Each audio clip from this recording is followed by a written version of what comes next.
common occurrence is the apparent shift in frequency of the sound of a car horn. As the car approaches, the sound of the horn is heard at a high pitch, and as the car drives away, the sound of the horn is heard at a low pitch. This is the Doppler effect. The Doppler effect is experienced because the distance between the source of the sound and the observer is constantly changing. If the source and the observer are approaching, then the distance is decreasing, and if the source and the observer are moving apart, then the distance is increasing. The source of a sound always emits the same frequency. Therefore, for the same period of time, the same number of waves must fit between the source and the observer.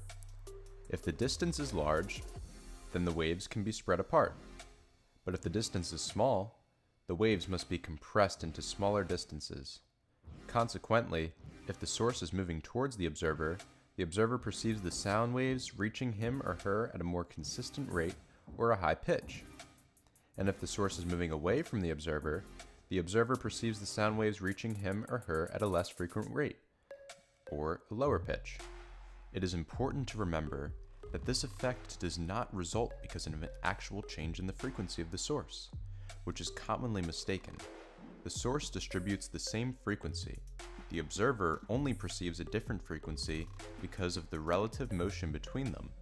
The Doppler effect is a shift in the apparent or observed frequency and not the shift in the actual frequency at which the source vibrates. So we did our experiment outside on a long strip of road that we knew no one was going to get hurt on. Props to Ari for being able to drive, stick, steer, and honk the horn all at the same time.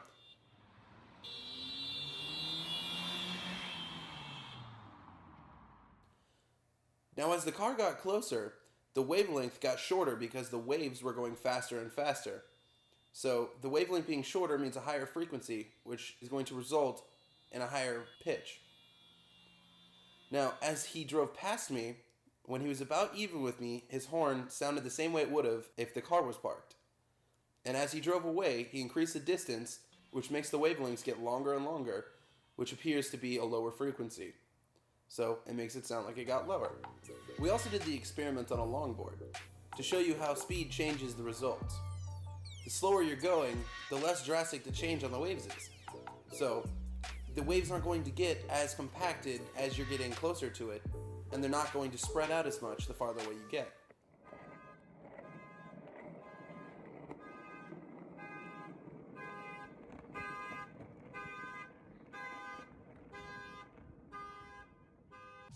So to summarize, the Doppler effect is the change in frequency of a wave for an observer moving relative to its source.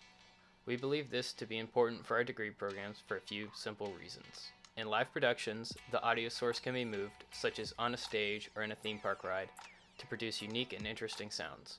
Or when recording for a movie or television show, many of the most iconic movie sounds have been produced by taking something ordinary and warping it in some way, such as using the Doppler effect to change the sound of an everyday object.